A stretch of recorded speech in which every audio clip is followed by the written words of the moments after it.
सियावर रामचंद्र की जय।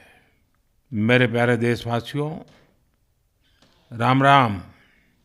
जीवन के कुछ क्षण ईश्वरीय आशीर्वाद की वजह से ही यथार्थ में बदलते हैं।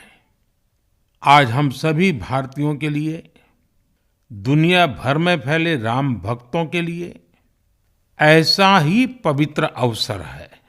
हर तरफ प्रभु श्री राम की भक्ति का अद्भुत वातावरण, चारों दिशाओं में राम नाम की धुन, राम भजनों की अद्भुत सौंदर्य माधुरी।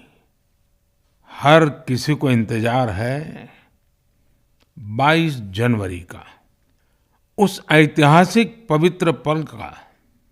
और अब अयोध्या में रामलला की प्राण प्रतिष्ठा में केवल 11 दिन ही बचे हैं। मेरा सौभाग्य है कि मुझे भी इस पुण्य अवसर का साक्षी बनने का अवसर मिल रहा है। ये मेरे लिए कल्पनातीत अनुभूतियों का समय है। मैं भावुक हूँ, भाव विह्वल हूँ।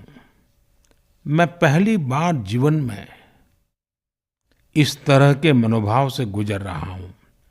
मैं एक अलग ही भाव भक्ति की अनुभूति कर रहा हूँ। मेरे अंतर मन की ये भाव यात्रा मेरे लिए अभिव्यक्ति का नहीं, अनुभूति का अवसर है। चाहते हुए भी मैं इसकी गहनता, व्यापकता और तीव्रता को शब्दों में बांध नहीं पा रहा हूं। आप भी भली भांति मेरी स्थिति समझ सकते हैं। जिस स्वप्न को अनेकों पीढ़ियों ने वर्षों तक एक संकल्प की तरह अपने हृदय में जिया, मुझे उसकी सिद्धि के समय उपस्थित होने का सौभाग्य मिला है। प्रभु ने मुझे सभी भारतवासियों का प्रतिनिधित्व करने का निमित्त बनाया है। निमित्त मात्रम भव सव्यसाचिन। ये एक बहुत बड़ी जिम्मेदारी है। जैसा हमारे शास्त्रों में भी कहा गया है, हमें ईश्वर के यज्ञ के लिए, आराधना के लिए स्वयं में भी दैवीय चेतना जागृत करनी होती है। इसके लिए शास्त्रों में व्रत और कठोर नियम बताए गए हैं, जिन्हें प्राण प्रतिष्ठा से पहले पालन करना होता है। इसलिए आध्यात्मिक यात्रा की कुछ तपस्वी आत्माओं और महापुरुषों से मुझे जो मार्गदर्शन मिला, उन्होंने जो यम नियम सुझाए हैं, उसके अनुसार मैं आज से 11 दिन का विशेष अनुष्ठान आरंभ कर रहा हूं। इस पवित्र अवसर पर मैं परमात्मा के श्री चरणों में प्रार्थना करता हूं, ऋषियों, मुनियों, तपस्वियों का पुण्य स्मरण करता हूं और जनता जनार्दन, जो ईश्वर का रूप है, उनसे प्रार्थना करता हूं कि आप मुझे आशीर्वाद दें, ताकि मन से, वचन से, कर्म से मेरी तरफ से कोई कमी ना रहे। साथियों, मेरा ये सौभाग्य है कि 11 दिन के अपने अनुष्ठान का आरंभ मैं नासिक धाम पंचवटी से कर रहा हूं। पंचवटी वो पावन धरा है जहां प्रभु श्री राम ने काफी समय बिताया था। और आज मेरे लिए एक सुखद संयोग ये भी है कि आज स्वामी विवेकानंद जी की जन्म जयंती है। ये स्वामी विवेकानंद जी ही तो थे जिन्होंने हजारों वर्षों से आक्रांतित भारत की आत्मा को झकझोरा था। आज वही आत्मविश्वास भव्य राम मंदिर के रूप में हमारी पहचान बनकर सबके सामने है। और सोने पर सुहागा देखिए, आज माता जीजाबाई जी की जन्म जयंती है। माता जीजाबाई जिन्होंने छत्रपति शिवाजी महाराज के रूप में एक महामानव को जन्म दिया था। आज हम अपने भारत को जिस अक्षुण्ण रूप में देख रहे हैं, इसमें माता जीजाबाई जी का बहुत बड़ा योगदान है। और साथियों, जब मैं माता जीजाबाई का पुण्य स्मरण कर रहा हूँ तो सहज रूप से मुझे अपनी माँ की याद आना बहुत स्वाभाविक है। मेरी माँ जीवन के अंत तक माला जपते हुए सीताराम का ही नाम भजा करती थी। साथियों, प्राण प्रतिष्ठा की मंगल घड़ी, चराचर सृष्टि का वो चैतन्य पल, आध्यात्मिक अनुभूति का वो अवसर, गर्भगृह में उस पल क्या कुछ नहीं होगा। साथियों, शरीर के रूप में तो मैं उस पवित्र पल का साक्षी बनूंगा ही, लेकिन मेरे मन में, मेरे हृदय के हर स्पंदन में 140 करोड़ भारतीय मेरे साथ होंगे।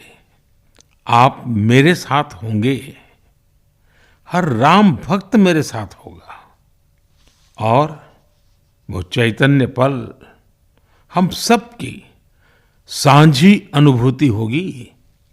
मैं अपने साथ राम मंदिर के लिए अपने जीवन को समर्पित करने वाले अनगिनत व्यक्तित्वों की प्रेरणा लेकर जाऊंगा।